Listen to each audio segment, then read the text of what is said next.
talks for about 5 minutes every day. So Okay. All right. So on this, what I want to do today, I want to look at your property sheet. So if you have yours, take it out. We're gonna put some more boxes on the certain things you need to know as of this moment. I like to do this every once in a while to kind of keep up on where we're at, what you need to know, what you're going to need for later, that type of thing. So let me come over here and bring up the property sheet. All right, so on this side with the unit circle, obviously the unit circle is big. Knowing that you have the values for cosine and sine respectively for all these angles, and again, I even give you the radian angles, so you don't have to do any of those conversions. You kind of know what exactly that number is. So if they're talking about, like 7 pi over 6, you can find 7 pi over 6, it's 210 degrees. So, and then you can read off what the answers are for it. But the problem is the unit circle chart, what we've discussed, is that it's only really good for sine and cosine. So that's kind of what we discussed. There is more formulas on this side, as you can tell. There's law of sine, law of cosine. Those are like the sections we're going into next in chapter 6. Bless you. But that's what we're kind of going into. But I want to go to this other side, the other side of your property sheet. This side has a lot of stuff on it. It not only does it have, what the trig functions stand for, like opposite, adjacent, and hypotenuse, and whatever those are, but it has, and this is the part you should have had boxes on so far, the typical substitution trig identities. We've already had a box around that. That was like the week before spring break. We should now, as of this moment, put a box around Pythagorean identities. Those are the 3 we just did in the last few assignments. The page 594 stuff. And now, the one we kind of used the other day to actually do some proofs, we have the even-odd functions. And we've actually used some of those. In fact, we needed some of those to actually prove the sum and difference formulas. So that if you put a negative number in there, the negative sign can go on the outside. So those are the things we should have as of this moment. Now there is more, obviously, as you can tell, the sheet has a ton. There is the sum and difference formulas on here. And these are the new ones. These are the ones we just had in our homework at page 604. They are found over here. So you need to put a box around those. Again, don't cross out anything else on the page. There is more we're going to learn. I mean, we're learning a few more properties today that will apply for next week. Just a few today, not a lot. And then, like, Monday we'll continue on. All right, now, here's the thing. Everyone have a chance to put the boxes around the ones we should know as of this moment? Okay, I like to at least do that so you kind of are aware where they're at. I'm going to zoom in kind of far if I can. I'm going to zoom in on that new box. Because I need to explain how did the book, or how did this piece of paper write these down. It's really ugly. I know it is. And I want to make sure that when you look at that, you know what it's telling you. Because I've had in previous years where people get the formulas wrong because they don't know how to interpret the plus-minus signs on that. Okay, any questions as of this moment? Perfect. All right, let's zoom in here on our property sheet. And let's take a look. Let me get rid of that box. Let's take a look at some of the difference formulas because we're actually going to need these today for our homework, but we're going to also look at them. All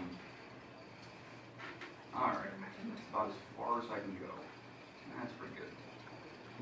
Okay, so here's our sum and difference formulas. Let's see if I can scroll up here so it's marine. I want to explain how you interpret this from your property sheet.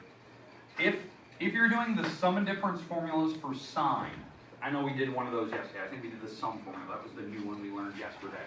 The sum formula is using the top plus sign on that formula. So they're using alpha plus beta. So when you go to the formula over here, you have to use the top symbol. Does that make sense? It's like the perfect correlation.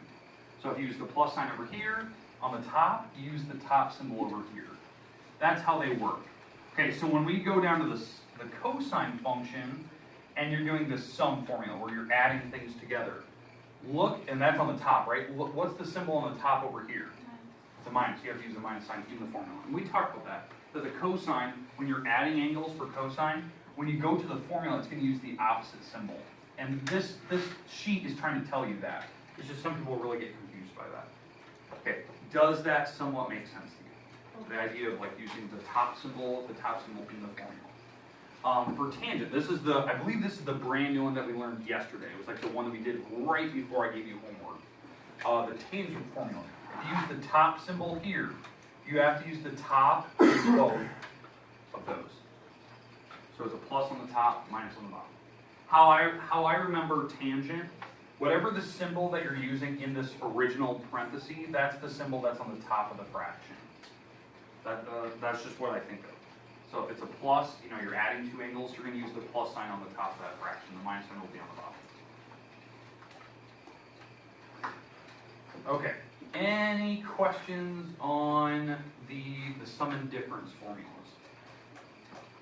Now, we are going to learn some new ones today. We are going to learn what the book refers to as the double angle formulas. Micah Emo, please come to the office. Micah Emo. Okay. So we're going to learn the double angle formulas and basically how you can find those. So I'm going to show you kind of using a very, very easy number, something that we can definitely check, is that the right answer or not. That way it kind of justifies that the formula does work. But the goal today is to show you the double angle formulas. I'm going to do sine and cosine today. And then we're going to show you how they derive them, because it's actually really simple. I think most people could actually figure it out on their own if I just gave you what the formulas are. But I want to do that today. Monday we'll continue. We'll do like tangent on Monday. We're going to do the double angles. In fact, the double angle formulas are on your property sheet. They are over here. You can see them, but right there.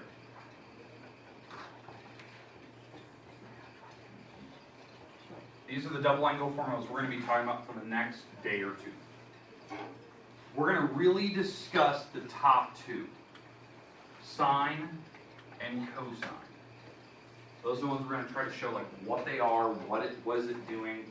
This is really the start of when we're getting to really weird numbers. I know like the last couple days in here when we've been doing examples of adding and subtracting angles, we've always picked very clean numbers, things that ended with 5s, right? Because when you added angles together, like I think one of the examples we've done the last couple days is something like cosine of 75. We used that one for the last couple examples. You know, that's a very clean number. It's very easy to figure out when you're doing the addition subtraction formulas, right? It's like 30 plus 45. Or I think one of the days we were in here, I think we did it where we took like I think we did like 135 minus 60 or something like that, and it also worked out. But it was something really close to that. It might have been 45. But anyway, what we discussed is there was different ways to do the problem. Well, this is going to be another way. There's an equal amount of formulas that we can do where we want to pick really odd numbers. Like I think one of the examples somebody asked, what happens when you have a number that ends with like a 7 or ends with a 6, or your angle ends with a decimal like 0.5? Now we're going to start learning how we can deal with obscure numbers. And this is kind of the start. Now I'm going to pick very easy numbers today. Maybe we'll do harder numbers Monday. That way you're getting just a feel for how the formulas work today. Can we go with 7? What was that? Can we go with the number 7? 7. We'll eventually pick that, yes. We will go with the number 7 when we get to like the halves and other things. Ask me again next week. Okay, I will ask. All right, but let's talk about this double angle formula. So let me get rid of the property sheet here, and I'm going to show you how they developed it. We're actually going to start with sine first, and I'll show you why this is the formula for double angles. And in fact, we're going to stick with really easy numbers. Okay, now, let's start with the sine formula. The sine double angle formula. I want to show you how they came up with it. How did they come up with that weird formula that was on your property sheet? Basically what they did is they used the definition of what 2 theta means. What does it mean to have 2 thetas? What does that mean? Like in algebra class? 2 angles, right? 2 angles. It's either like 2 times theta, or what's another way to make 2 theta with 2 angles?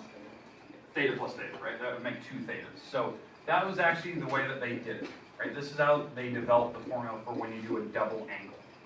That they said, okay, 2 theta is the same thing as theta plus theta. That there's actually 2 of them being added together. That's actually the definition of multiplication, by the way. That when you have a 2 out front means you're adding 2 of them. Okay? And what they did is to get this formula, what is this equal to, they simplified this problem. Well, this is what we learned yesterday. This is the addition formula for sine. It's called the sum formula, where you add angles together. So it's taking your 2 angles and adding them together. Well, we had a formula, right? We had this one. It was sine of the first angle, cosine of the second angle, plus, because you use the same symbol, right? Same symbol, plus cosine of the first angle, sine of the second angle. Well, it just happens to be that all the angles that we're using are all thetas. There's no thetas and betas anywhere. So it's, let me get rid of that. So it's sine of the first, cosine of the second, plus cosine of the first, sine of the second. Now, does it matter the order that I have these written? These. Does it matter the order if I write sine versus cosine? No. No. The reason why it doesn't matter. It's called a commutative property.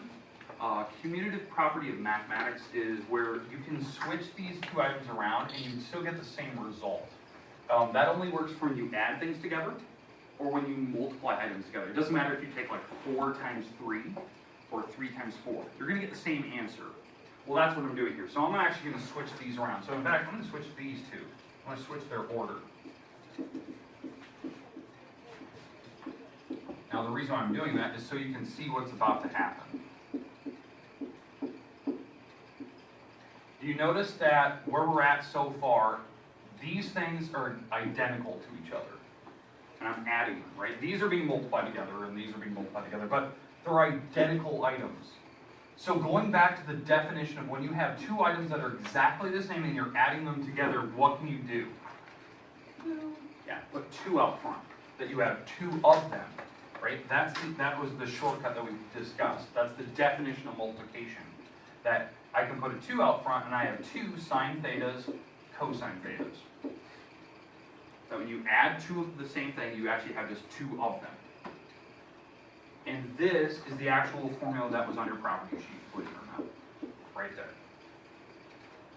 And so if you see it, I think we put a box around it a little bit ago. Agree that was the formula that was on your property sheet? That's how they developed it. Now, I want to show you, like, when would we possibly use this? Like, how would we use a double angle formula? Now, I'm going to pick a very easy example today so we can confirm that's the exact answer. So I want to justify, like, these are, in fact, the same thing. Okay? I'm not going to pick some weird, obscure thing where we have to do a ton of math to it today, because today is the intro to the double angles. All right. So the angle I want to pick, I know this is going to seem silly, I'm going to pick the angle 120 degrees. Okay? 120 is a double angle, believe it or not. Now, here's the good news. 120 is on your property sheet, correct? It's on the unit circle. So on your unit circle, 120 is actually there. So if you're on that circle in the back, you can find the sign of that answer. So on your unit circle, bless you, find 120, it's like over here somewhere. I'm looking for the second number in that parenthesis. What is it? 33 over 2. Okay. Does everyone see that? That's the sign of 120 on that property sheet, the unit circle. I'm going to prove that that is the answer using this formula. Using this. To show you that you can still get the 3 pi over 2, the exact answer, but using a different style of problem. Like a different result. Now, obviously, the way that we've done that problem previously, like in chapter 4, we set up a right triangle in the second quadrant. We brought that triangle back to the x-axis. We figured out that was a 30, 60, 90 triangle, and then we did the reference angle at the 60-degree angle, and we set up the sine of it, and that was 3 over 2. That was a lot of work, but we could have actually changed this problem to be this, and this is going to justify what that answer is. We could have made it a double angle. What angle do I take times 2 to get 120? 60, right? 60 degrees times 2 is 120. So this, what you're looking at here, is the exact double angle formula you see here. I'm taking 2 times an angle to get the result that I have, 120. So what I'm going to do is I'm going to use, instead of using the 2, I'm going to use my theta, in this case, is going to be the 60 degrees that you see there. That's going to be my theta, and so that 60 degrees I'm using is going to go here and here in this formula. So that's the theta that I'm using. Alright, so if I take this, this is the formula, it's 2 times the sine of theta, cosine of theta. And we have a special triangle that can help us justify what those answers are. In fact, I'm going to put the 30, 60, 90 triangle on the board.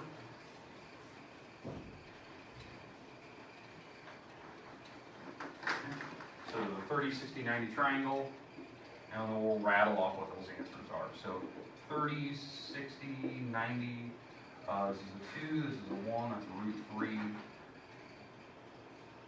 Alright, so here's my numbers.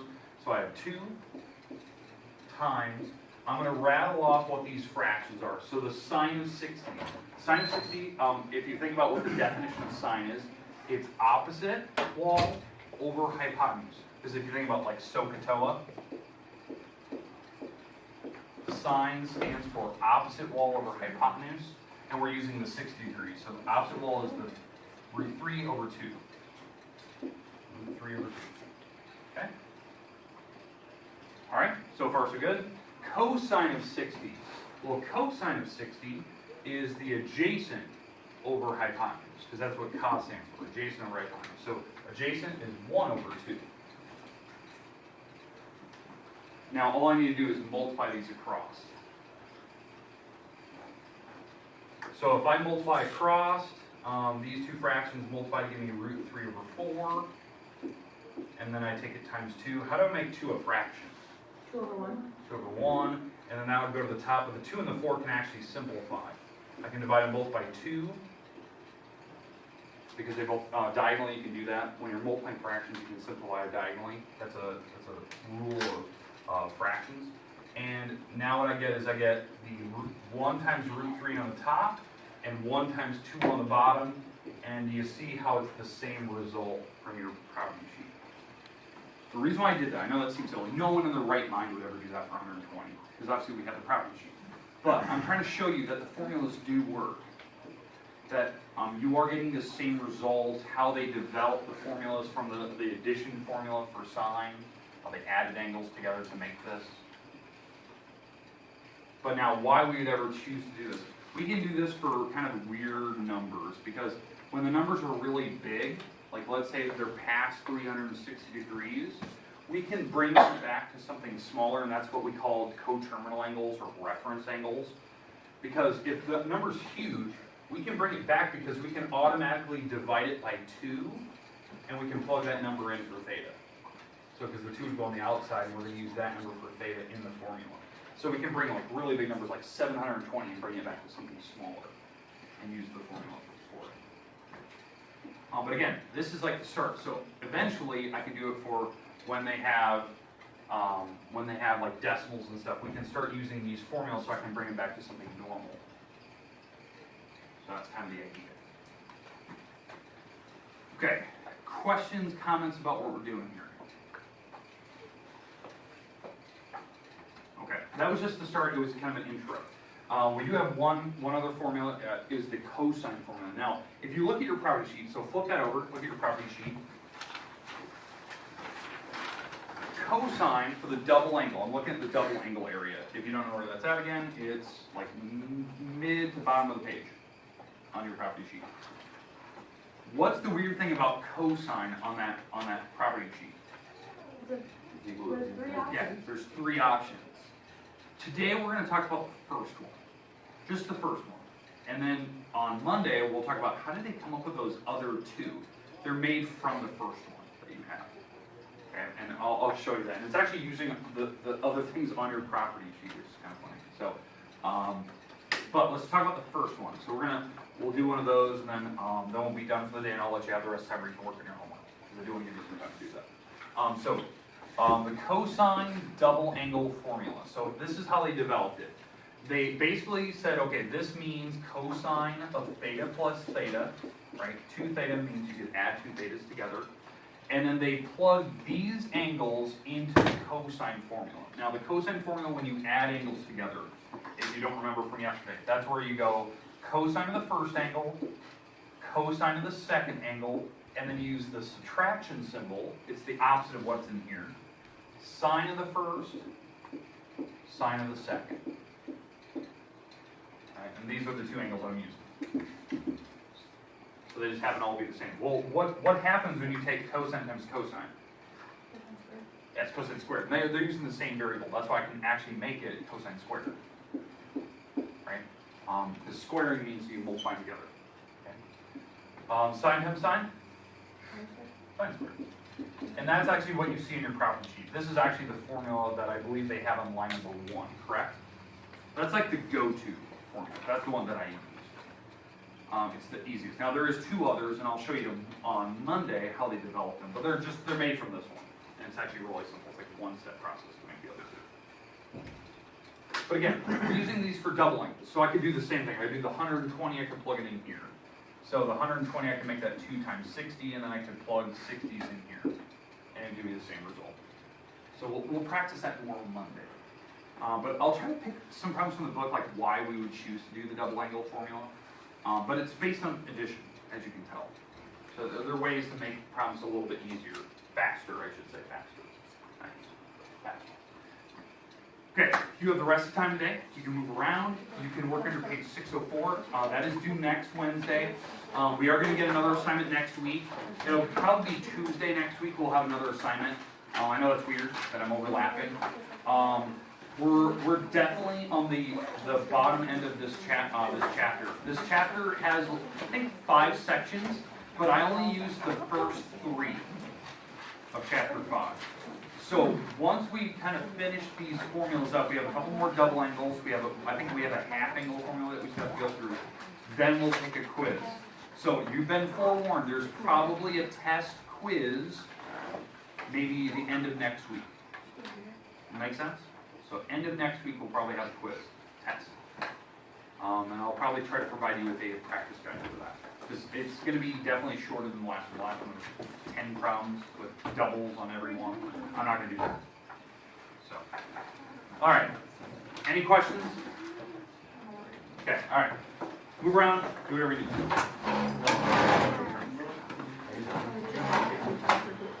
Okay, number 1 thing, check your grades online, see if you're missing anything from me. Today's the last day of the quarter.